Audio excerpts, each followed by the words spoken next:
మనం బల్లలో చేయడానికి ముందుగా దేవుని మాటలు మనం ధ్యానించుకొని మనం బల్లలో చేయొద్దాం. మత్తయి సువార్త 24వ అధ్యాయము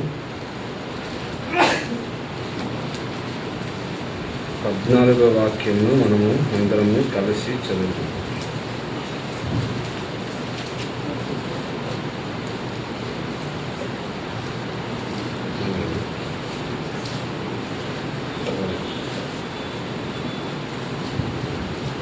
నలభై ఒకటో వాక్యం కలిసి చదువుకుందాం. మత్తయి సువార్త 24:41 మనందరము కలిసి చదువుకుందాం. మీ భాగములు స్పష్టంగా చదవాలని ఆశిస్తున్నాం. ఇద్దరు స్త్రీలు తిరగలి విసురుచుందురు, ఒకటే తీసుకొని పోబడను, ఒకటే విడిచిపెట్టబడను. ఇంకొక వాక్యం చదువుకుందాం. 1 కొరింథీయులకు రాసిన పత్రిక 11వ అధ్యాయం 28వ వాక్యాన్ని మనము అందరం కలిసి చదువుకుందాం. 1 కొరింథీయులకు రాసిన పత్రిక 11వ అధ్యాయము 28వ వాక్యం మనం అందరం కలిసి చదువుకుందాం. కాబట్టి ప్రతి మనుషుడు తను పరీక్షించుకునే వాళ్ళను అలాగే చేసి ఆ రొట్టెను తిని ఆ పాత్రలోనిది త్రాగవాలని. ప్రార్థన చేసుకుందామా. ప్రియగల తండ్రి, దయగల దేవా, నిత్య నివాసి, నిన్న నేడు నిరంతరం ఎన్నడూ మారని దేవా, మార్పే లేని దేవా, మీకెంతో వందనాలు, స్తుతులు, స్తోత్రాలు. అనాది కాలం నుంచి ప్రభా ఇంతవరకు ప్రభా తండ్రి భూప్రపంచం మీద మీరు చూపిన ప్రేమ, దయ, కనికరమును బట్టి ఆ యొక్క దయ, కనికరము నా మొదటి కనికరమును ప్రభా మీరు ఏ రీతిగా చూపిస్తూ వచ్చినారో అదే దయ, కనికరం మా పక్షాన కూడా ఇప్పటి వరకు కూడా మా తరం వారికి కూడా మీరు చూపిస్తున్న విధానం బట్టి మీకు ఎంతో వందనాలు, స్తుతులు, స్తోత్రాలు. ఆ క్రమంగానే ప్రభా తండ్రి నేను మమ్మల్ని అందరినీ కూడా సమకూర్చి సంగముగా ప్రభా తండ్రి మీ యొక్క ప్రభా తండ్రి మాటలను బట్టి మాతో మాట్లాడి మమ్మల్ని సరిచేయడానికి ప్రభా మీరు మాకు ఇచ్చిన యొక్క గొప్ప తరుణాన్ని బట్టి మీకు ఎంతో వందనాలు, స్తుతులు, స్తోత్రాలు. ఆ క్రమంగానే మీ యొక్క నామం, అద్భుతమైన నామం, అమోఘమైన నామం, పరిశుద్ధమైన నామం పట్ల అబ్బా నాయనని పిలవడానికి కూడా మాకందరికీ ఇచ్చిన యొక్క గొప్ప తరుణాన్ని బట్టి కూడా మీకు ఎంతో వందనాలు, స్తుతులు, స్తోత్రాలు. తండ్రి చదువుకున్న లేఖన భాగాన్ని దీవించండి, ఆస్వాదించండి. ఈరోజు ఈ సమయాన ప్రభా మాకందరికీ సిద్ధపరిచిన వర్తమానం ప్రభా మీరే మాట్లాడుతున్నాను బతిలాడుకుంటున్నాను. ప్రభా నిలబడుతున్న దాసుడు తనని ఎందుకు పనికిరానివాడు. తండ్రి మీరే సహాయపడండి ప్రభా. మీరే ప్రతి మాటను కూడా తండ్రి మీ పిల్లలకి మీరే వాళ్ళ యొక్క హృదయము తాకుట విధంగా ప్రభావ మీరే మాట్లాడుతున్నామని బతిలాడుకుంటున్నాను. కనుకరించండి, కృప చూపించండి, సాయం చేయని బతిలాడుకుంటూ నన్ను తగ్గించుకుంటూ మిమ్మల్ని హెచ్చిస్తూ మా ప్రభు, మా రక్షకుడు, మహోన్నతుడైన ప్రభు యేసు క్రీస్తు వారి గొప్ప ఘనమైన నామమున స్తుతిస్తూ ప్రార్థిస్తూ బ్రతిమలాడి వేడుకుంటున్నాడు తండ్రి. ఆమేన్. మనం చదువుకున్న భాగము మత్తయి సువార్త 24:41 చదువుము.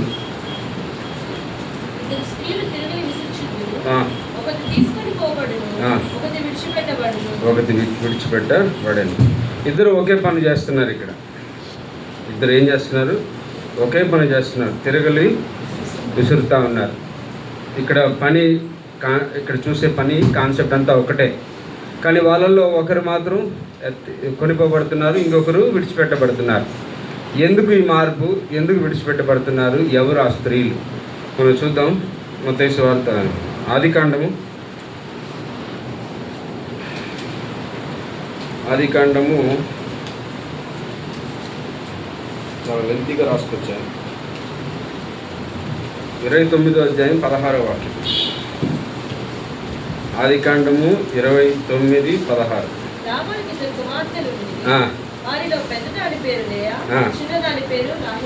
పెద్దదాని పేరు లేయా, చిన్నదాని పేరు రాహేలు. ఇంకొక వాక్యం అట్లా చూద్దాము. ఆదికాండం 31:14 చదువుమా. అట్లే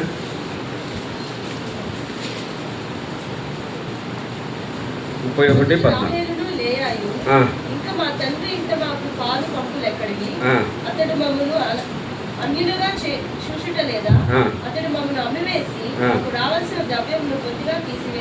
చాలు. ఇక్కడ 29:16లో ఇద్దరు స్త్రీలు ఎవరు అంటే లేయా, రాహేలు. వీళ్ళిద్దరూ అక్కల చెల్లెలు. లేయా పెద్దది, రాహేలు చిన్నది. వీళ్ళిద్దరూ ఒకే స్టేట్మెంట్ ఇస్తున్నారు. ఏంటా ఒకే స్టేట్మెంట్ అంటే, మా తండ్రి ఇంట మాకు పాలు పంపులు ఎక్కడా, అందుకని మేము మిమ్మల్ని విడిచిపెట్టి వెళ్ళిపోతాము. ఎందుకంటే అంత ముందుగానే యాకోబు వెళ్ళి వాళ్ళతో మాట్లాడినాడు, మీ తండ్రి ఈ విధంగా చేసినాడు, నన్ను మోసం చేసినాడు, నేను ఈ విధంగా కష్టపడ్డాను, నేను మీకోసం నేను నేను ప్రయాసపడ్డాను, ఇవన్నీ చెప్పుట ద్వారా తర్వాత ఆ ఇద్దరు స్త్రీలు ఒకే స్టేట్మెంట్ ఇస్తున్నారు. సేమ్ స్టేట్మెంట్, మా తండ్రి ఇంటను మాకు పాలు లేదు, అంటే మాకు అక్కడ ఇంకా స్వతంత్రము లేదు అని చెప్పి మేము బయలుదేరబోతున్నామని డిసిషన్ అనేది తీసుకుంటున్నారు. తీసుకున్న తర్వాత వాళ్ళు ఏం చేస్తున్నారు అని అంటే బయటకు వస్తున్నారు.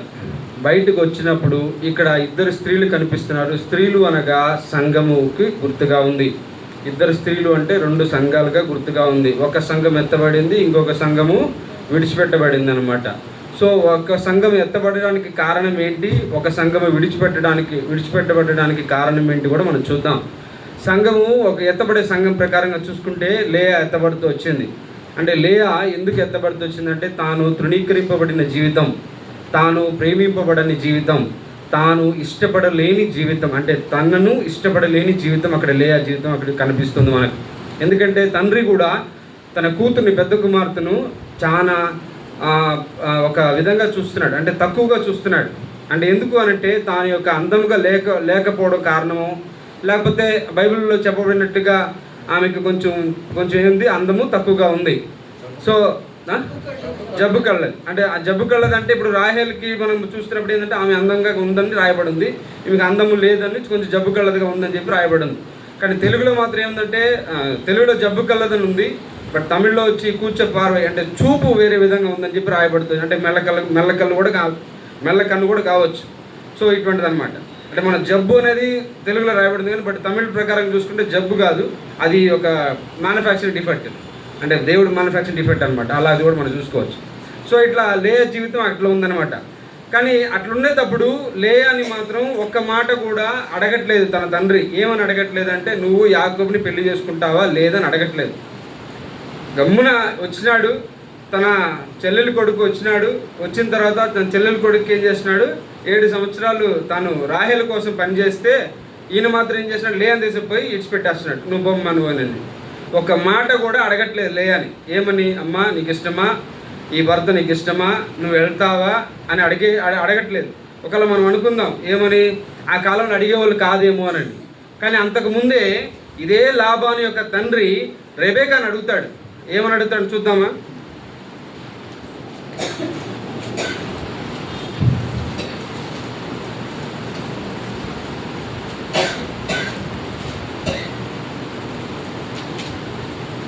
ఇరవై 25 సార్ చూడండి, చదువు 24 చదువు.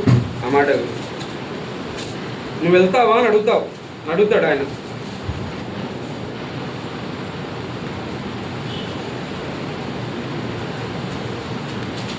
ఇరవై 24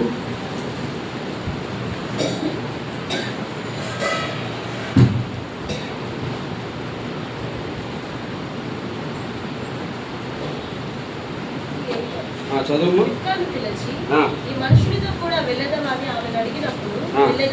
అంతకుముందు 58 57 చదువు. చెప్పుకొని చూడండి, ఇక్కడ ఏంటంటే ఇక్కడేమంటే రిబికా విషయంలో ఏమనుంది, పిలిచి అడుగుతున్నాడు, ఈ మనిషితో పాటు నువ్వు వెళ్తావా అని ఆమెకి ఇస్తున్న స్వాతంత్రం అక్కడ కనపడుతుంది. ఆ రోజుల్లోనే స్త్రీకి ఇవ్వబడిన స్వాతంత్రం బలంగా ఉంది, బలమైన స్వాతంత్రం ఇవ్వబడింది. కానీ రెబెకాను పిలిచిన అడిగేటప్పుడు ఎవరున్నారు అక్కడ పక్కన, లాబాను ఉన్నాడు. సో లాబాను ఉండేటప్పుడు ఇదే లాబాను ఏం చేస్తున్నాడు, తన పెద్ద కుమార్తె విషయంలో ఏమీ అడగట్లా. ఎందుకు అడగట్లేదంటే ఆమె తిరస్కరింపబడిన జీవితం, ఆ తిరస్కరింపబడిన తన తండ్రి చేత తిరస్కరింపబడుతుంది. అందుకని ఏమి అడగకుండా యాకోబుకి ఇచ్చి పెళ్లి చేసేస్తున్నాడు. సరే, పెళ్లి చేసిన తర్వాత అంతకు ముందు అంటే పెళ్లి జరగక మునుపు ఏం జరుగుతుందంటే, ఈ రాహేల్ని యాకోబు ఎక్కువగా ఇష్టపడడం చూస్తున్నాం. ఎక్కువగా ఇష్టపడుతున్న రాహేల్ కోసమే 7 సంవత్సరాలు పనిచేసినాడు. తర్వాత కానీ ఈ తన లాబాను, మా అమ్మాయిన లాబాను ఏం చేసినాడు, రాహేల్ని లేయనిచ్చిన తర్వాత మళ్ళా మోసం జరిగిన తర్వాత మళ్ళీ రాహేల్ కోసం ఇంకొక 7 సంవత్సరాలు మరలా పనిచేస్తున్నాడు. మరలా పనిచేసిన తర్వాత ఆమెను కూడా ఇచ్చి పెళ్లి చేస్తున్నాడు. పెళ్లి చేసిన తర్వాత ఇక్కడ చూస్తే లేయా జీవితము కూడా ఏం జరుగుతుందంటే తృణీకరింపబడే జీవితంగా కనబడుతుంది. చూడండి, ఇక్కడ మనం చూసుకున్న మాట అయితే 29వ అధ్యాయం అనుకుంటా, 29 లేయా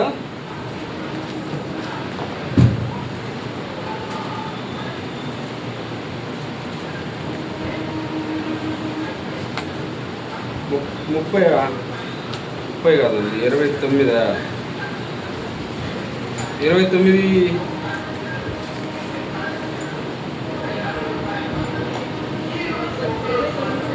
చదువు 31 చదువు 31 కరెక్ట్గా ఉంది. ఆమె గర్భమును తెరచను. ఇక్కడ లేయా గర్భం తెరవబడుతుంది. ఎందుకంటే లేయా ద్వేషించబడుట. ఎవరి ద్వారా ద్వేషించబడింది? తండ్రి ద్వారా ద్వేషించబడింది, తన భర్త ద్వారా ద్వేషించబడింది. ఇంకా ఆమెకి ఏంటంటే ఒకటేమైన దిగులు, ఒకటేమైన బాధ, ఒకటేమైన అసలు చెప్పుకోలేనంత బాధ, దిగులు అక్కడ కనపడుతుంది. ఎందుకు చెప్పుకోలేని బాధ, దిగులు అంటే తన భర్త కూడా ఎవరిని ప్రేమిస్తున్నాడు? రాహేల్ని ప్రేమిస్తున్నాడు. అక్కడ వాళ్ళిద్దరి మధ్యన సంబంధం బాగుంది, వాళ్ళిద్దరి మధ్యన ఐక్యత బాగుంది, వాళ్ళిద్దరి మధ్యన సంతోషం, వాళ్ళిద్దరి మధ్యన ఉన్న ఆ యొక్క ప్రేమ, ఆ యొక్క విధానం ఏది కూడా లేయాకి దక్కడం లేదు, ఏది కూడా లేయాకి దొరకడం లేదు. ఈ రకంగా లేయా ద్వేషించబడటం చూసి దేవుడు ఏం చేసినాడు అంటే రాహేల్ గర్భమును మూసినాడు, లేయా గర్భమును తెరిచినాడు. సో లేయా గర్భం తెరచడం ద్వారా పిల్లలు పుడుతూ వచ్చినారు. పిల్లలు పుడుతూ వచ్చిన తర్వాత ఇదే రాహేల్ ఏం చేస్తుందంటే నాకు పిల్లలు లేరు అని చెప్పి 31 నుంచి చదువు. 31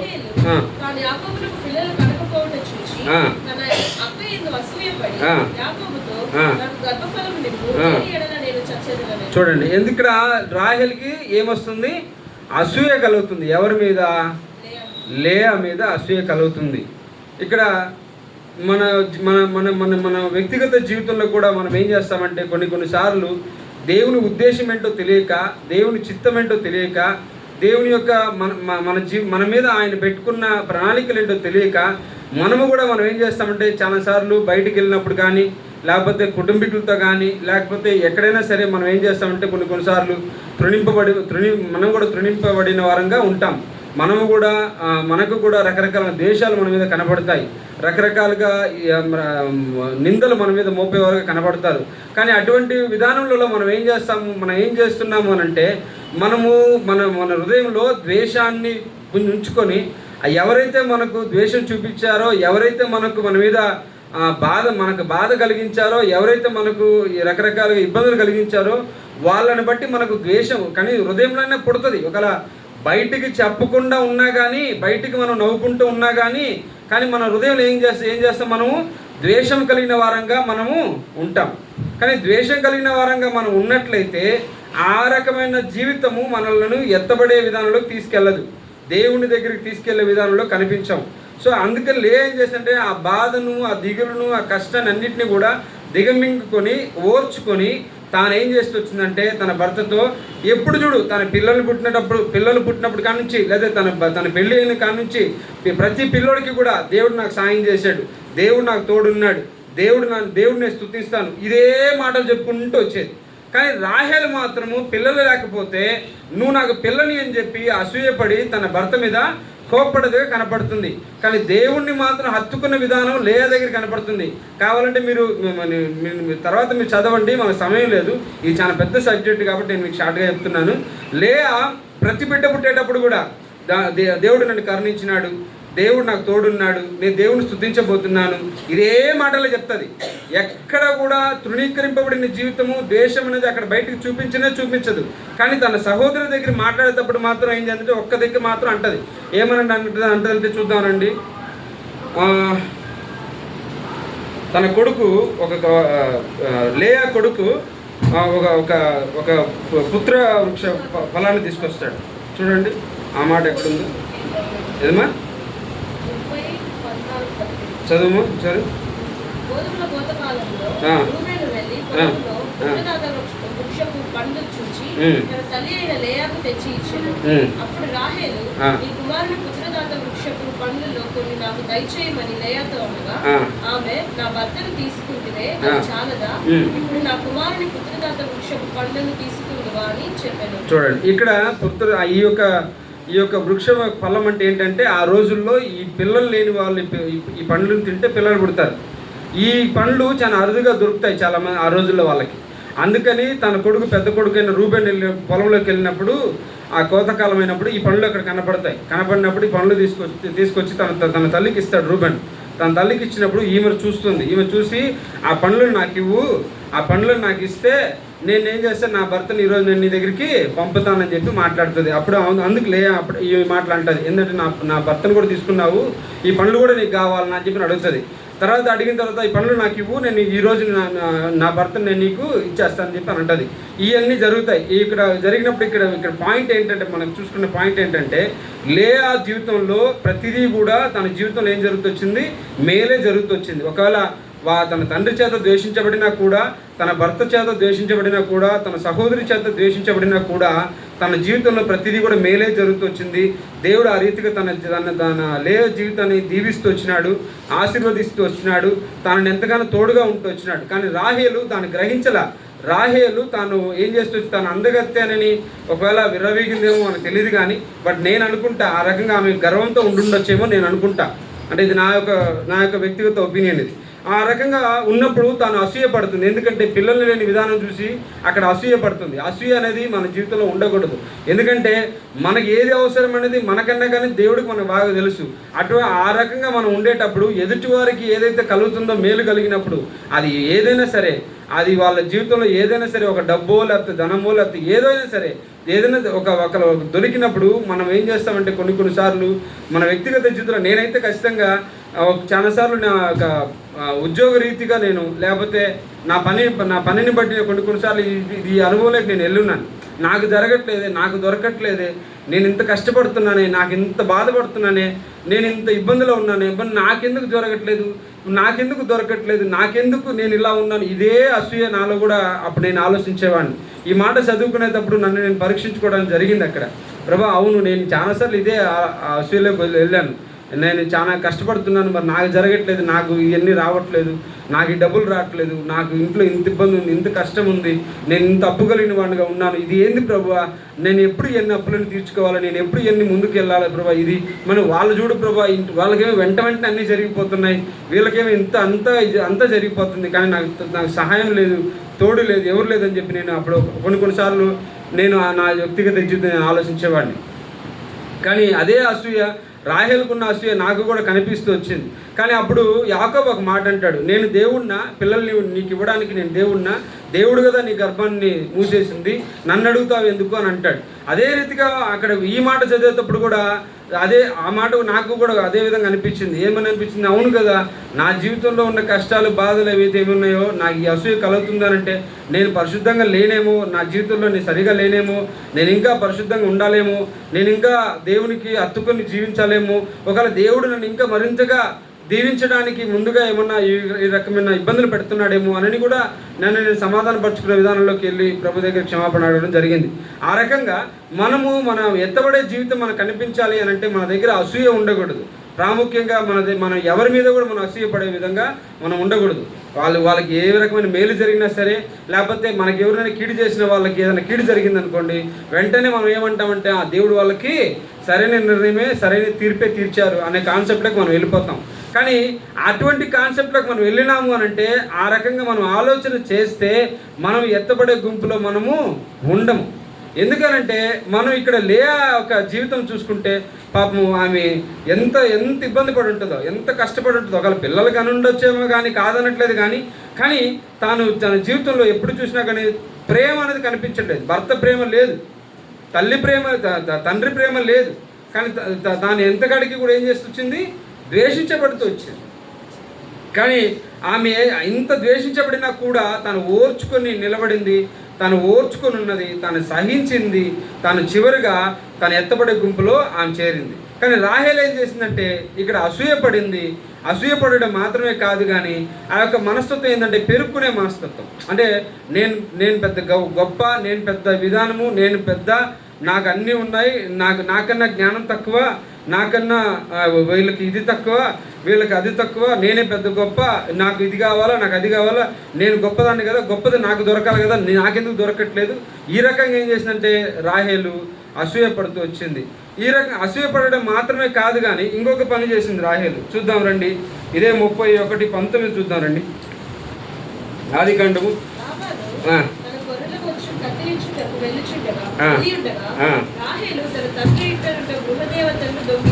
దొంగిలించి.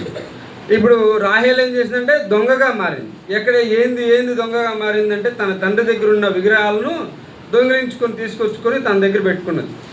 ఇప్పుడు లేయా మాత్రం ఇచ్చిన స్టేట్మెంట్ ప్రకారం ఏమీ తీసుకోకుండా కామ్కి వచ్చేసింది. నా భర్తే నా సర్వస్వం, నా దేవుడే నాకు దిక్కు, నా దేవుడే నాకు అన్నీ చూస్తాడని చెప్పి తను ఏం చేసింది, తన తండ్రి దగ్గర నుంచి ఏమీ కూడా తీసుకురాలేదు. కానీ రాహేల్ మాత్రం ఏం చేసింది, దొంగలించి తను ఏం చేసిందంటే దొంగలించింది మాత్రమే కాకుండా వాటిని దాచిపెట్టి అబద్ధాలు ఆడడం మనం చూస్తాం. వాళ్ళ తండ్రి వచ్చినాడు, ఎత్తికలాడుతున్నాడు, లాభాన్ని ఎత్తికలాడుతున్న ప్రతి గుడారం దగ్గరికి వెళ్తున్నాడు, ఎత్తికలాడుతున్నాడు. అప్పుడు యాకోబు పెద్ద మంచి స్టేట్మెంట్ ఇస్తున్నాడు, ఈ విగ్రహాలు నీ దగ్గర తెచ్చుకున్న విగ్రహాలు ఎవరి దగ్గర కనబడితే వాళ్ళు ఏం చేయబడాలా, హతము చేయబడాలని చెప్పి మాట్లాడతాడు అక్కడ. అంటే వాళ్ళని చంపబడాలి అనే కాన్సెప్ట్ అనమాట. ఆ రకంగా అప్పుడు ఆ మాటలు వచ్చినప్పుడు, కానీ ఆ ఎత్తుకులాడే క్రమంలో వెళ్ళినప్పుడు ఈమె ఏం చేస్తుందంటే అక్కడ అబద్ధం ఆడుతుంది. దాచిపెట్టడము, ఆ విగ్రహాలను దాచిపెట్టి ఏం చేస్తుంది, అబద్ధం దాని మీద కూర్చొని నేను ఈరోజు ఆ మెన్షన్స్లో ఉన్నాను అని చెప్పి అబద్ధం ఆడుతున్నాను. ఈ రకమైన అబద్ధం ఆడటం మాత్రమే కాదు, కానీ అక్కడ ఆ విగ్రహాలను అంటే యాకోబు దగ్గర మాట్లాడిన దేవుడు ఏం చేసినాడు, నువ్వు ఇక్కడ నుంచి వెళ్ళిపో అని చెప్పి మాట్లాడిన విధానంలో యాకోబు దగ్గర మాట్లాడేటప్పుడు యాకోబు ఆ మాటకి లోబడి తాను తన యొక్క లాభం దగ్గర నుంచి బయటికి రావడానికి ఎంతో ఇష్టపడి దేవుని మాటకు లోబడుతూ ముందుకెళ్లే విధానంలో లేయా లోబడింది, రాహేలు లోబడల. ఎందుకంటే విగ్రహాలను తెచ్చుకున్నది. విగ్రహారాధన అనేది దేవుడికి ప్రాముఖ్యమైన చాలా చండాలమైన పని. అది ఎంతో అసలు మనిషికి నేను గ్రహించిన విధానంలో ఏంటంటే బైబిల్ చదివేటప్పుడు ప్రాముఖ్యంగా నేను చూసిన విధానం ఏంటంటే పాపములలో ఉండే రెండే పాపాలు. ఒకటి విగ్రహారాధన, ఇంకొకటి వ్యభిచారం. ఈ రెండే పాపాలు. ఈ రెండు పాపాలను అల్లుకునేటట్టు మిగతా అన్ని పాపాలు వస్తాయి. ఈ అబద్ధం కానీ, అసూయ కానీ, మోసం కానీ, దొంగతనం కానీ, ఇవన్నీ కూడా ఈ రెండుటికి అల్లుకొని వస్తాయి. కానీ భూప్రపంచం మీద రెండు పాపాలు ఉంటాయి. ఏంటంటే ఒకటి విగ్రహారాధన, ఇంకొకటి వ్యభిచారం. ఈ రెండు పాపాలకి మించి ఈ రెండు బేస్ చేసుకుని అన్నీ వస్తాయి. ఇంకా అక్కడ ప్రకటన గ్రంథంలో మనము చదువుకున్న మాటల ప్రకారంగా ఎవరెవరు నరకానికి పోతే ఒక లిస్ట్ ఉంది కదా, ఆ లిస్టులో ఉండే వాళ్ళందరూ కూడా ఈ రెండు పాపాలకు సంబంధించిన వాళ్ళే. అదే రకంగా విగ్రహారాధన చేయడం, ఆ విగ్రహాలను దొంగలించడం అనేది ఏం జరుగుతుందంటే అక్కడ యాకోబుని ముందుకు తీసుకెళ్ళనీయకుండా ఆపివేసే విధానం. అంటే యాకోబు యొక్క జీవితం ఏంటంటే దేవుడు చూపించిన తన తండ్రి ఇంట కనాను దేశానికి బయలుదేరడానికి ఇష్టపడుతూ వచ్చినాడు. కానీ ఈమె మాత్రం ఆ విగ్రహాలు దొంగలించడం చేత, ఆ విగ్రహాలు దొంగలించడం మాత్రమే కాదు కానీ దాన్ని దాచిపెట్టడం చేత, దానిని దాచిపెట్టడం మాత్రమే కాదు కానీ అబద్ధం ఆడుట చేత ఆమె శాపాన్ని తెచ్చుకున్న విధంగా మనకు కనపడుతుంది. ఏంటి ఆ శాపం అని అన్నట్లయితే ఒక్కసారి మనము 35:19 చూద్దాం రండి.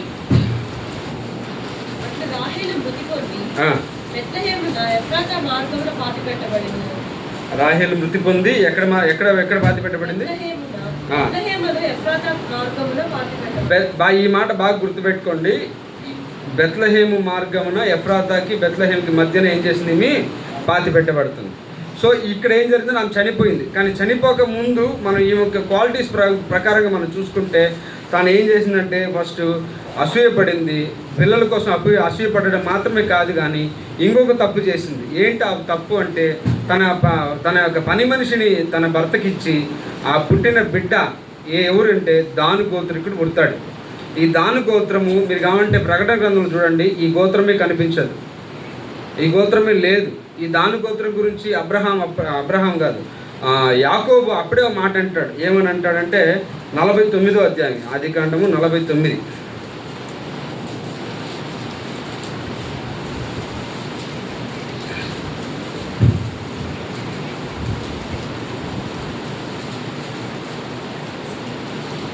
చదువుమా.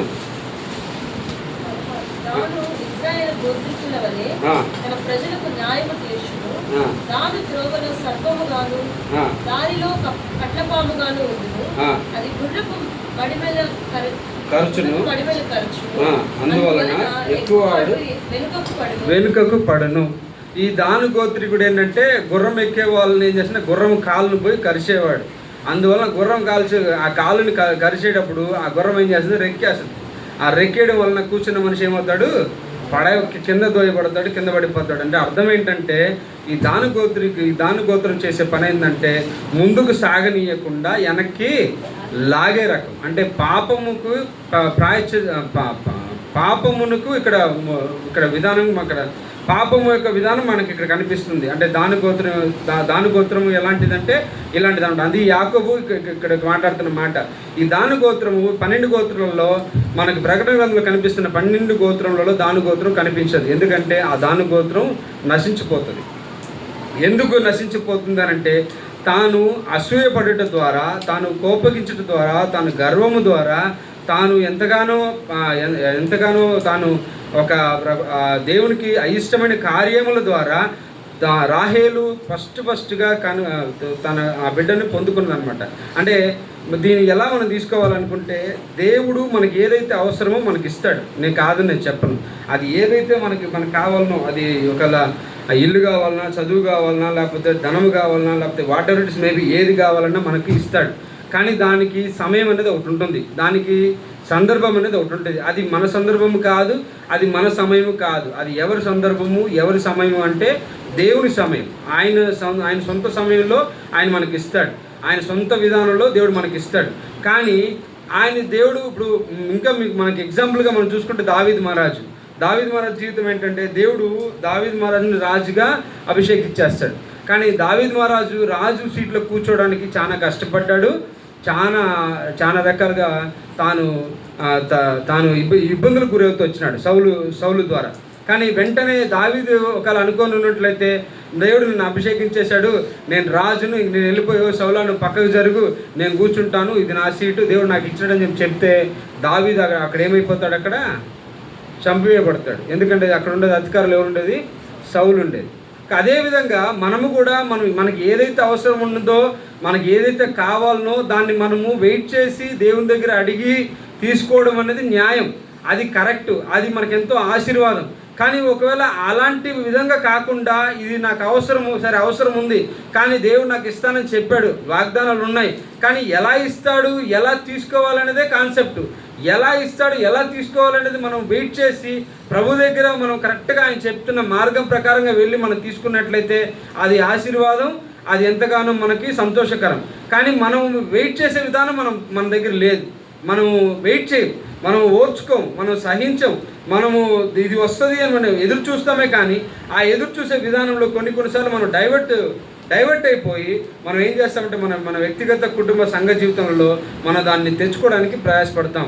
దాన్ని తెచ్చుకోవడానికి ప్రయాసపడినప్పుడు దాని ద్వారా మనకు రకరకాలైన కష్టాలు, రకరకాలైన బాధలు, రకరకాలైన శ్రమలు, ఆ శ్రమలు, బాధలు, కష్టాలే కాదు కానీ దానివల్ల మనకేమొస్తుంది, శాపం వస్తుంది. ఇదే రాహేలు తెచ్చుకున్నది. ఇదే తను దేవుడు గర్భఫలాన్ని మూసివేసినప్పుడు రాహేలు ఏం చేయాలి, దేవుని దగ్గరికి వెళ్ళి అడగాలి, అయ్యా ఇట్లుంది నా పరిస్థితి, నాకు సాయం చేయండి అని చెప్పి అడగాలి. కానీ రాహేలు అలా అడగట్లేదు. రాహేలు ఏం చేస్తుంది, వెళ్ళి తన భర్తతో గొడవ పడుతుంది, నువ్వు నాకు పిల్లల్ని ఇవ్వనని.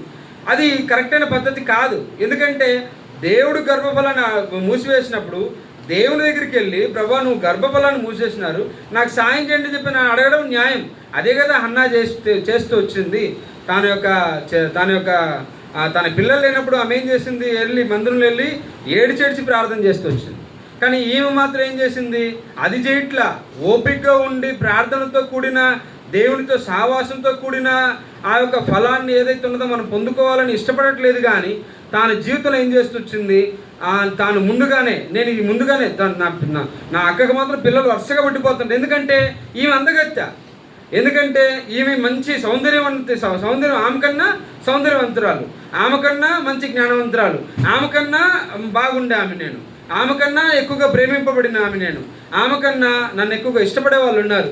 ఈ రకమైన గర్వం ఈ రకమైన అదొక రకమైన అదొక ఆ మనస్తత్వము ఒక్కొక్కసారి ఆలోచన చేస్తే అది ఘోరమైన స్థితి. అది ఆ ఘోరమైన స్థితిలో రాహేలు కనబడుతూ వచ్చింది. అందుకే తాను ఏం చేస్తూ వచ్చిందంటే తన యొక్క పితరుల యొక్క విధానంలోకి వెళ్ళక మార్గ మధ్యంలోనే అక్కడ పాతి పెట్టబడుతూ వచ్చింది. దారిలోనే పాతి పెట్టబడుతూ వచ్చింది. బెత్లెహేముకు ఎఫ్రాతాకు మధ్యలో పాతి పెట్టబడుతూ వచ్చింది. కానీ లేయా మాత్రం ఎక్కడ చేరిందంటే ఇదే 49వ అధ్యాయంలో చూద్దాం రండి. 49 30 చదువు, 31 చదువు. పాతి పెట్టింది, పాతి పెట్టింది. చూడండి ఎక్కడ ఎవరు అక్కడనే ఏం చేసినట్ట? అబ్రహాము, శారా, రెబేకా, ఇస్సాకు, రెబేకా, యాకోబు. ఎవరు వచ్చారు లైన్లోకి? లేయా వచ్చింది. రాహేల్ ఏమైంది? ఎగిరిపోయింది మధ్యలోని. సో ఎగిరిపోయే జీవితము ఎందువల్ల అక్కడ జరిగింది అని అంటే రాహేలుకున్న అసూయ, రాహేలు చేసిన దొంగతనం, రాహేలు చేసిన మాట్లాడిన అబద్ధం, రాహేలుకున్న గర్వం, వీటి వలన ఆ రాహేలు ఎత్తబడకుండానే అణిచివేయబడుతూ వచ్చింది. ఇంకొక కాన్సెప్ట్ ఉంది ఇక్కడ రాహేలు జీవితంలో మనం చూసుకుంటే. చూద్దాం రండి. మత్తయి సువార్త 2వ అధ్యాయం 16-17.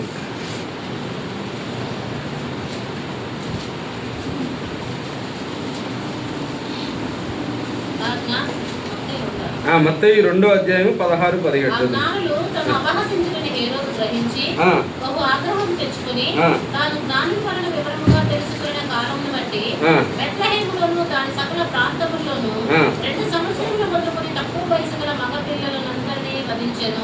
అందువల్ల రామాలు అంగుళాలకు వినబడెను, ఏడ్పును మహారోదన ధ్వనియు కలిగెను.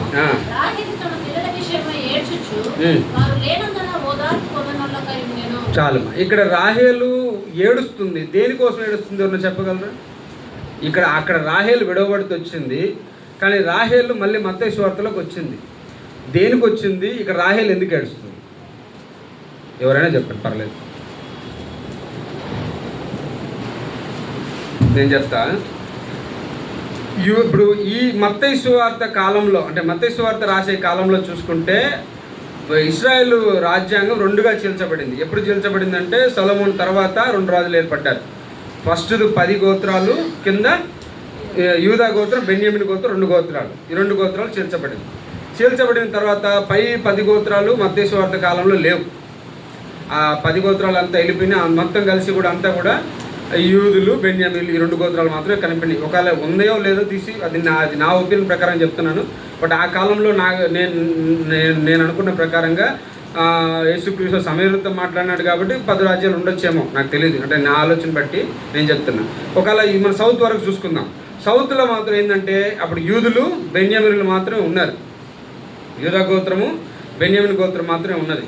ఇప్పుడు బెన్యామీను గోత్రం ఎవరికి పుట్టినామి? రాహేలు పుట్టినామి. కానీ అదే యూదా గోత్రం ఎవరికి పుట్టినామి? లేయాకు పుట్టినామి. సో యూదా గోత్రం ప్రకారంగా చూసుకుంటే యూదా గోత్రికుడైన యేసుక్రీస్తు వారు ఏం చేయబడ్డాడు? కాపాడబడ్డాడు. బెన్యామీను గోత్రం పిల్లలందరూ కూడా ఏమైనారు? చంపివేయబడ్డారు. అందుకని రాహేలు అక్కడ ఏం చేస్తుంది? నా పిల్లలు చచ్చిపోతున్నారు ఇక్కడ అని చెప్పి అంగలారుతుంది. అక్కడ లేయా గోత్రికుడైన యూదా వంశస్థుడైన లేయా వంశంలో పుట్టిన యూదా గోత్రికుడైన మన యేసుక్రీస్తు వారు ఏం చేయబడ్డారు? కాపాడబడ్డారు. కానీ రాహేలు పుట్టిన బెన్యామీన్లు మాత్రం పిల్లలు ఎవరు ఆ ప్రాంతంలో ఉన్న వాళ్ళందరూ కూడా చంపబడ్డారు. అందుకే రాహేలు ఏం చేస్తుంది? అక్కడ ఏం చేస్తుంది? ఏడుస్తుంది, అంగలారుస్తుంది. అయ్యో నా పిల్లలు చంపబడ్డారు. అసూయ వలన, దొంగతనం వలన, అబద్ధము వలన, గర్వము వలన, తన యొక్క అందము వలన తాను ఏం చేస్తూ వచ్చింది? ఎత్తబడే క్రమంలోకి పోకుండా తాను అబ్రహాము, శారా, ఇస్సాకు, రెబెకా, యాకోబు, లేయా, రాహేలు లేదు. ఆ రీతిగా ఎత్తబడలా. ఇద్దరు ఒకే తిరగలే తిరుగుతున్నారు, అక్కడ విసురుతున్నారు. ఎవరు? లేయా, రాహేలు. కానీ లేయా ఏం చేయబడింది? ఎత్తబడింది. విడిచిపెట్టబడింది ఎవరు? రాహేలు విడిచిపెట్టబడింది. మరి మన జీవితం, మన వ్యక్తిగత జీవితం, మన కుటుంబ జీవితం, మన సంఘ జీవితం మనం రాహేలు వలె ఉన్నామా లేకపోతే లేయా వలె ఉన్నామా? ఒక్కసారి నేను ఆలోచన చేసినప్పుడు లేయా ఆల్రెడీ పెళ్లి కాకముందే రాహేల్ని ఇష్టపడుతూ వచ్చినాడు యాకోబు. వాళ్ళ యొక్క విధానం, వాళ్ళు ఉండే విధానం లేయా చూస్తూ ఉన్నది. ఎందుకు అక్కడే కదా లేయా కూడా ఉన్నింది. వాళ్ళు ప్రేమించుకునే విధానం, వాళ్ళ నవ్వులు, వాళ్ళ ఈకైకలు, వాళ్ళ పక్కపక్కలు ఇవన్నీ చూస్తూనే ఉంది లేయా. అయినా కూడా తండ్రి ఒక మాట కూడా ఆమెను అడగకుండా ఏం చేసినట్టు లేయని, నువ్వు వెళ్ళిపోయి రాత్రి పడుతావు వాడితో, ఇంకా పచ్చిగా చెప్పాలంటే అందుకు వెళ్ళిపోయి నువ్వు పడుకోకపోయి అంతే. సింపుల్ మాట. ఎంత ఘోరమైన స్థితి. ఆమె మనసుని ఒకసారి మనం ఆలోచన చేస్తే, లేయా మనసుని ఆలోచన చేస్తే, అయ్యో ఇది నీకు ఇష్టమా, అతనంటే నీకు ఇష్టమా, ఈ పెళ్ళి నీకు ఇష్టమా, ఇది నీకు వద్దులేమ్మా, వాడేదో ఆమె మీద ఇష్టపడుతున్నాడు, వాళ్ళు ఏమన్నా చేసుకుంటారో, దేవుడు నేను దీవిస్తాడు, ఒక్క మాట తన తండ్రి కూడా చెప్పాల. ఎందుకంటే భయము, మళ్ళీ నా కూతురికి భర్త దొరుకుతాడో దొరకడో, ఈమెను చూడబోతే ఇటువంటి ఒక చూపు కలిగినదా ఉంది, జబ్బు కలదిగా ఉంది, ఇదొక భయమై ఉండొచ్చేమో చెప్పలేము. కానీ అతను కూడా ఎందుకు ఆ భయం అక్కడ ఆయన కలిగింది అనంటే, ఆ లాబాను కూడా దేవుడు వెంబడించేవాడు కాదు కాబట్టి. కానీ లేయా మాత్రం ఏం చేస్తూ వచ్చిందంటే ఏమీ పలకల. తండ్రి మాటకు లోబడింది, తన భర్త మాటకు లోబడింది, తన యొక్క సహోదరి చెప్పిన మాటకు కూడా లోబడింది. ఎట్లా లోబడిందంటే ఆ ఒక ఫలాలు తీసుకొచ్చినప్పుడు, తన కుమారుడు ఆ ఫలాలు తీసుకొచ్చినప్పుడు ఆ ఫలాలు కూడా తన భర్త మీద ప్రేమ, నా భర్త నాకు కావాలి, నా భర్త నన్ను ఇంకా ఎక్కువగా ప్రేమించాలి అనే తపన, ఆ ఫలం కూడా నువ్వు తీసుకోపో, నా భర్తే నాకు ఇంపార్టెంట్, నా దేవుడే నాకు ఇంపార్టెంట్, నా జీవితం ఏమైనా పర్లేదు కానీ నేను నా భర్త నా పిల్లలు నా యొక్క దేవుడు, ఈ కాన్సెప్ట్ మీదనే ఉన్నది. తన భర్త యొక్క దేవుడి మీదనే, తన భర్త ఏదైతే చెప్తూ వచ్చినాడో మాట ఒక్క మాట కూడా జమదాటలా లేయా. కానీ ఇదే రాహేలు ఏం చేస్తుంది, తన భర్తతో గొడవపడుతూ వచ్చింది, తన భర్తతో తిరుగుబాటు చేస్తూ వచ్చింది. మరి మన జీవితం తిరుగుబాటు మనలో ఉందా? అసూయ మనలో ఉందా? దొంగతనం మనలో ఉందా? అబద్ధం మనలో ఉందా? మోసం మనలో ఉందా? ఏమి మనలో ఉంది? మనమే పరీక్ష చేసుకోవాలి. ఒకరి గురించి అయితే మనం ఈజీగా పరీక్ష చేస్తాం, వాళ్ళలో ఇది ఉంది అది ఉంది 100 చెప్తాం. కానీ మన జీవితంకి వచ్చేసరికి మనం చేసే పొరపాటు ఏంటంటే, ప్రాముఖ్యంగా నేను అది కూడా ఆలోచన చేసిన ప్రభువు నాకు బయలుకొచ్చిన విధానం, సంఘంలోకి వచ్చిన తర్వాత మనం పోల్చుకునే విధానం ఏంటంటే సంఘంలోనే పోల్చుకుంటాం. సంఘంలో ఉన్న వ్యక్తిగతంగా ఉన్న ఒక సంఘంలో ఉండే వాళ్ళతోనే మనం కంపారిజన్ చేసుకుంటూ ఉంటాం. వాళ్ళతో మనం కరెక్ట్గా ఉన్నాము, మన జీవితం ఎలాగుంది, వాళ్ళకన్నా బాగుందా, మన జీవితం వాళ్ళ వీళ్ళకన్నా బాగుంది, ఇదే కానీ ఒక్కసారి బయటికి పోతే, పని మీదకి వెళ్తే, నీ ఉద్యోగ రీతిగా నువ్వు బయటికి వెళ్తే, ఈ చదువు నిమిత్తం బయటికి వెళ్తే వాళ్ళతో పోల్చు, బయట వాళ్ళతో పోల్చు, సంఘంలో ఉండే వాళ్ళతో పోల్చొద్దు. ఎందుకంటే వీళ్ళందరూ కూడా దేవుని చేత ఏర్పరచబడిన పిల్లలు, వీళ్ళని సమకూర్చడానికి దేవుడు ఉన్నాడు, వీళ్ళని తయారు చేయడానికి దేవుడు ఉన్నాడు, ఆయన చూసుకుంటాడు. కానీ బయట వాళ్ళతో పోల్చు, బయట వాళ్ళు ఉన్న అసూయ, వాళ్ళలో ఉన్న వాళ్ళు ఇంకా ప్రభుని ఎరగని వారు, వాళ్ళు ప్రభుని తెలుసుకోలేని వాళ్ళు, అంటే తెలుసుకోవడానికి వాళ్ళకి అవకాశం ఉంది కానీ వాళ్ళు రావట్లేదు. వాళ్ళతో పోల్చు, వాళ్ళ దగ్గర ఉన్న అసూయ. ఇంకా చెప్పాలంటే నా వ్యక్తిగతంగా నేను చూసినప్పుడు, నేను చాలా విధంగా చూసినప్పుడు, మన లోపల ఉండే వాళ్ళకన్నా బయట ఉండే వాళ్ళ మంచిగా అనిపిస్తుంది అనే కాన్సెప్ట్ని మనం ఆలోచన చేస్తాం.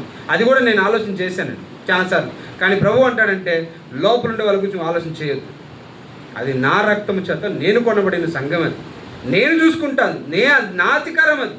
వాళ్ళు ఎట్టయినా ఉంటారు, వాళ్ళతో నీకు అనవసరం, వాళ్ళతో నువ్వెందుకు పోల్చుకుంటావు, సంఘంతో నువ్వెందుకు పోల్చుకుంటావు, అవసరం లేదు. నువ్వు బయట వాళ్ళతో పోల్చుకో.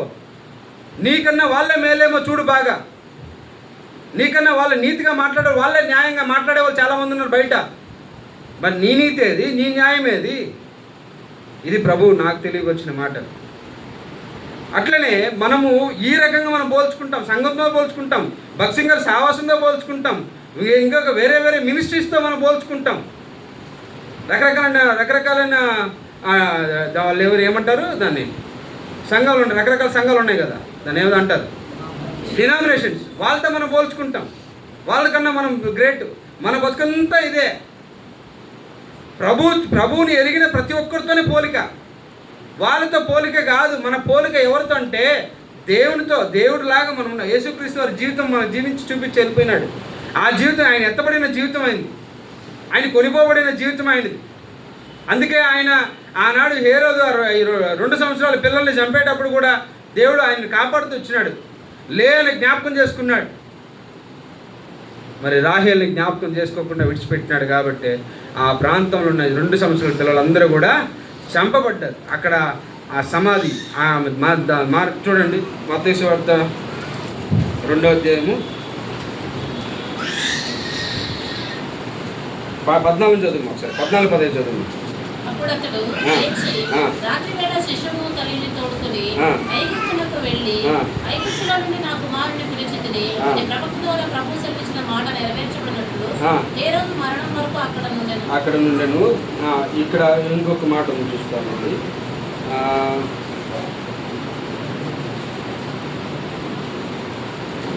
7 చదువు ఒకసారి. అంతటా హేరోదు ఆ జ్ఞానులను రహస్యంగా పిలిచి, ఆ నక్షత్రము కనబడిన కాలము వారి చేత పరిష్కారముగా తెలుసుకొని, మీరు వెళ్ళి ఆ శిశువు విషయమై జాగ్రత్తగా విచారించి తెలుసుకొనగానే నేను వచ్చి. ఒక్కసారి 5వ వాక్యం కరెక్ట్గా ఉంటుంది. 5వ వాక్యం చదువు. అందుకు వారు, యూదయ బెత్లెహేములోనే, ఏలనగా యూదయ దేశము బెత్లెహేమా, నువ్వు యూదా ప్రధానులు ఎంత మాత్రం అల్పమైన దానము కావు. ఇశ్రాయేలును నా ప్రజలను పరిపాలించు అధిపతి నీలో నుండి వచ్చేది అని ప్రవక్త ద్వారా వ్రాయబడింది. చూడండి, ఇక్కడ ఏంటంటే యూదయ బెత్లెహేం కదా. ఒకసారి మనం ఈ యూదయ బెత్లెహేం జ్ఞాపకం చేసుకొని మనం ఆదికాండం 35-19 చదువుతాం. చూడండి.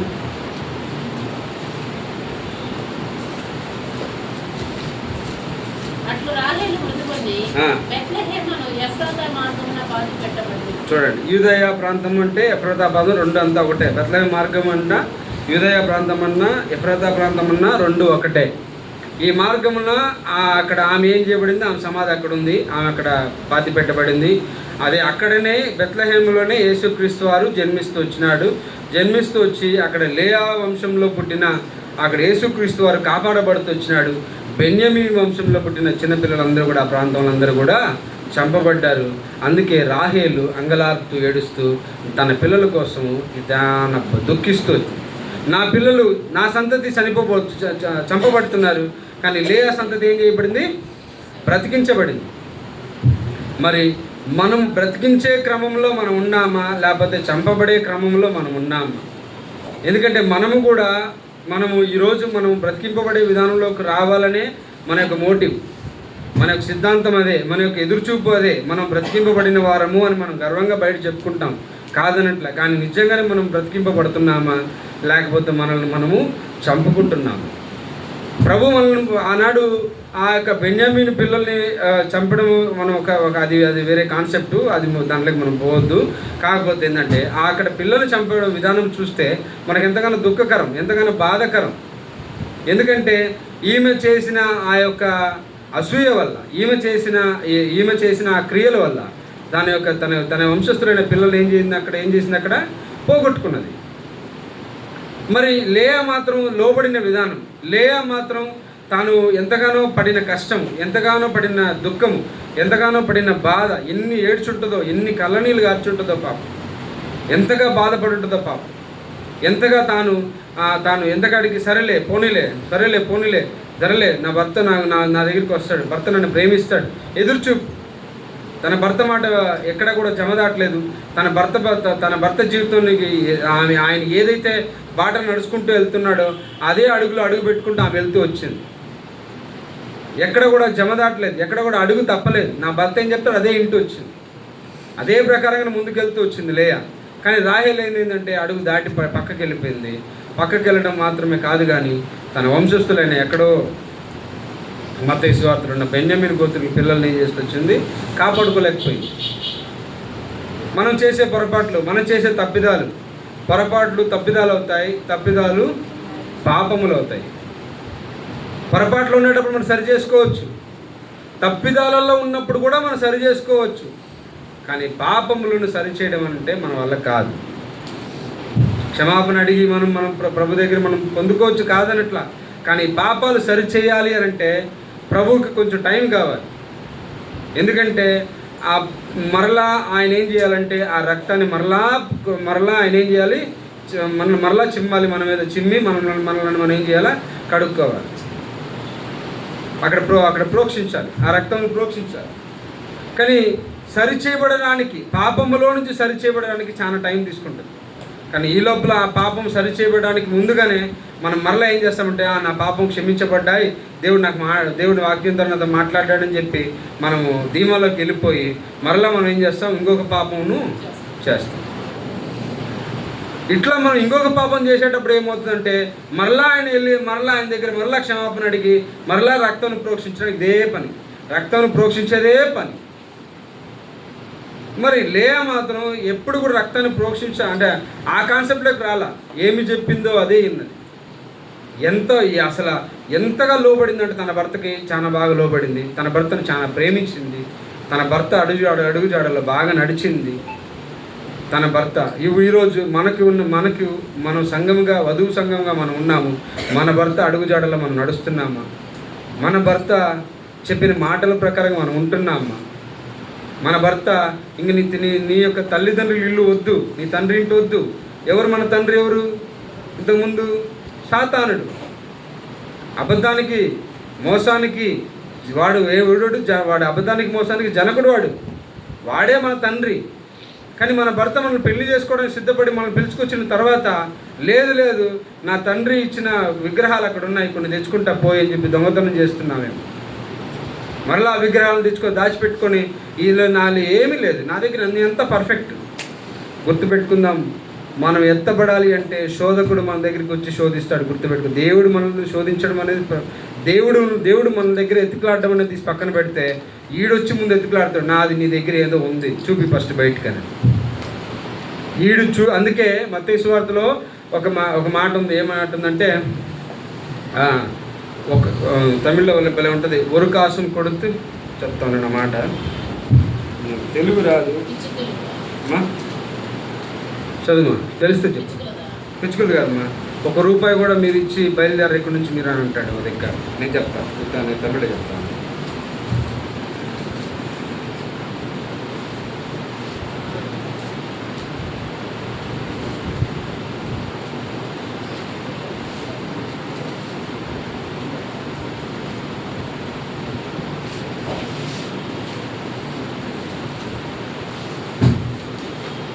ఐదో అధ్యాయం 26 మత్తయి సువార్త 5:26.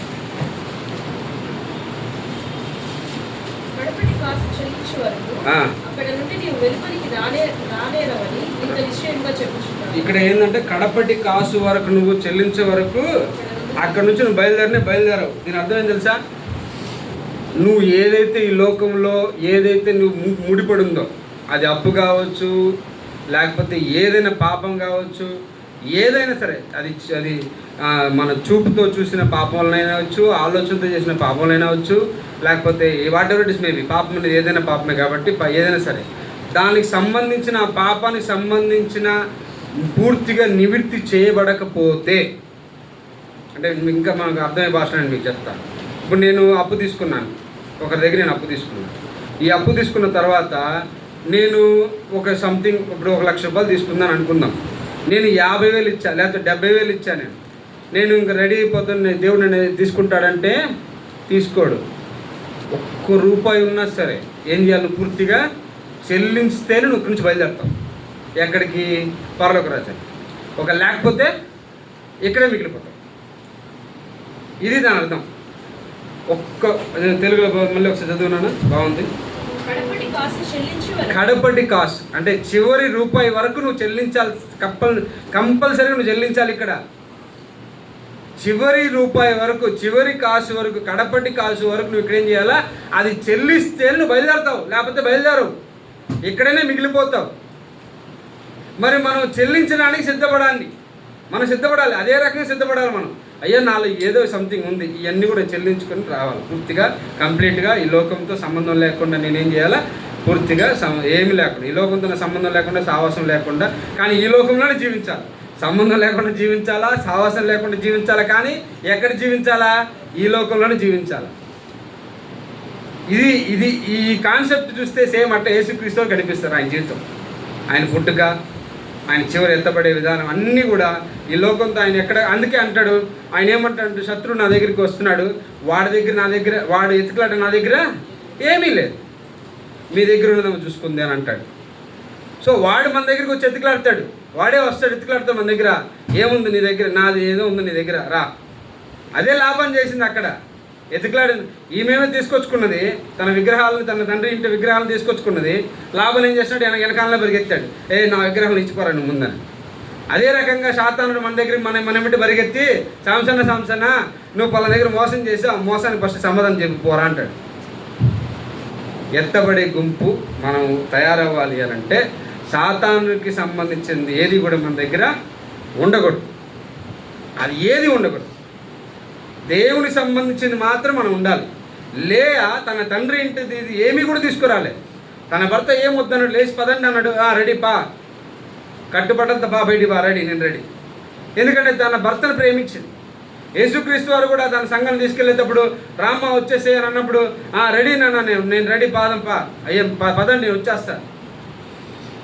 తండ్రి ఇంటి తీసుకొచ్చుకున్న సాతాను దగ్గర నుంచి ఏదైనా తీసుకొచ్చుకుని దగ్గర దాచిపెట్టుకుంటే భర్తతో పాటు వెళ్ళలేవు. అప్పుడు భర్త కూడా ఏం చేస్తాడంటే తలుపులు వేసేస్తాడు. తలుపులు వేసిపోయి తలుపు తెడితే నువ్వెవరో నాకు తెలీదు పోమ్మా అంటాడు. మరి మన జీవితం మనం మార్చుకుందాం, సరిచేసుకుందాం, మనం పరీక్షించుకుందాం, ప్రయాసపడదాం. మన భర్త అయిన ఆ భర్త పిలుపుకి, ఆ మాటకు లోబడదాం. ఆయన అడుగుజాడల్లో నడుద్దాం. ఆయన చెప్పిన విధంగానే మనం ముందుకెళ్దాం. ఆ భర్త మన కోసం పైన సంతోషకరమైన జీవితం, ఆనందకరమైన జీవితం, బంగారు లాంటి జీవితం, మంచి భవిష్యత్తుతో ఉన్న జీవితం మన కోసం సిద్ధపరిచినాడు. మనం ఈ లోకంలో మనం ఎంతకాడికి ఈ పెద్ద పెద్ద మేడలు, ఈ పెద్ద పెద్ద విధానాలు, వీటన్నిటిని చూసి ఈ స్థాయి, ఈ యొక్క కొంతమంది చూస్తే నాకు భలే నవ్వు వస్తుంది. ఎందుకంటే వాళ్ళు ఏమంటారంటే, అంటే నేను అనుకునే విధానం, అంటే నా పని మీద ఒకరితో మాట్లాడితే వాళ్ళు ఏం మాట్లాడుకునే విధానం ఏంటంటే, నేను ఖచ్చితంగా కష్టపడి ఎట్టయినా సరే ఒక ఇల్లు కట్టేస్తాను. అప్పుడు నేను ఇబ్బంది లేదు, ఇల్లు ఖచ్చితంగా కడతాను కానీ నేను చాలా కష్టపడుతున్నాను, ఇల్లు కోసం రూపాయి దాచిపెట్టుకొని నేను ఇల్లు కట్టుకుంటానని చెప్పి మాట్లాడుతూ వచ్చినప్పుడు నన్ను అడిగినారు, నువ్వు ఎప్పుడు ఇల్లు కడతావు? నేను మాత్రం బాడిగిట్లోనే ఉంటాను జీవితకాలం అని. ఎందుకు బాడిగిట్లో ఉంటావంటే, నాకు బాడిగిట్లో ఉండడమే ఇష్టం. నాకు సొంతంగా ఇల్లు ఉంటే అదేం చేస్తాను, మనల్ని ఏం చేస్తా అంటే లాక్ చేసినట్టు అవుద్ది నాకు అని అన్నయ్య చెప్పి. అదెట్లా లాక్ చేసిన అవుతుంది, నీకు నా బైబిల్ గురించి తెలియదులే అని. సో ఇది నాకు నేను అట్లా చెప్పుకుంటూ వచ్చినప్పుడు ఇల్లు అనేది నాకు అవసరమైతే ఆయన ఇస్తాడు. అది నేను కాదని నేను చెప్పను, అది ఆయన ఇష్టం. అది నాకు ఇల్లు అవసరమా లేకపోతే ఏది అవసరం అనేది ఆయన తెలుసు, నాకన్నా కానీ ఆయన బాగా తెలుసు. కానీ నేను కష్టపడాలి, నేను ప్రయాసపడాలి, నేను కట్టుకోవాలి, నేను నిలబడాలి, అది ఓకే. మన హృదయవాంఛలు ఆయన తీర్చేవాడుగా ఉన్నాడు, నేను కాదని నేను చెప్పను. అది దట్ ఇస్ నాట్ మ్యాటర్, అది కాదు. కానీ మన కాన్సెప్ట్ ఏంటంటే, నా భర్త మాట నేను వింటున్నానా లేదా, నా భర్తకు నేను లోపడుతున్నానా లేదా, నా భర్తను నేను ప్రేమిస్తున్నానా లేదా, నా భర్త విషయంలో నేను ఎంతవరకు జాగ్రత్తగా ఉన్నాను. ఇది మన ఫస్ట్ మెయిన్ కాన్సెప్ట్ అది. ఎందుకంటే ఆ భర్త చెప్పే మాటలకి, ఆ భర్త చెప్పే నడిచే అడుగుజాడలలో మనం కూడా అడుగులు వేసుకుంటూ మనం వెళ్ళిపోతే ఖచ్చితంగా ఎత్తబడిన విధానంగానే ఆ సంఘం ఎత్తబడిన విధానంగానే మన సంఘము కూడా ఎత్తబడుతుంది, మన సంఘము కూడా దేవుని దగ్గరికి చేర్చబడుతుంది. ఇది ఈ లేయా రాహేలు ఇద్దరు ఒకే స్టేట్మెంట్ ఇస్తూ వచ్చినారు, మా తండ్రి ఇంట నాకు పాలు లేదు అని చెప్పినారు. కానీ లేదు అని చెప్పిన తర్వాత రాహేలు జీవితం ఏమైందంటే విడిచిపెట్టబడింది, లేయా జీవితం ఎత్తబడుతూ వచ్చింది. అబ్రహాము, ఇస్సాకు, యాకోబు వంశస్థులైన మనము కూడా లేయావలే మనం ఆ యాకోబు దగ్గర ఎట్లా పోయి కూర్చున్నదో యేసుక్రీస్తు వారి దగ్గర వధువు సంఘంగా మనం కూడా పోయి కూర్చోడానికి సిద్ధపడదాం, తయారవుదాం, పరీక్ష చేసుకొని దారకంగా మనకి ఇవ్వబడిన దేవుని యొక్క శరీరం, మన భర్త మనకిచ్చిన శరీరంలో మనము చేయడానికి సిద్ధపడతాం. దేవుడి 2 మాటలు దీవించి ఆశించునుగాక.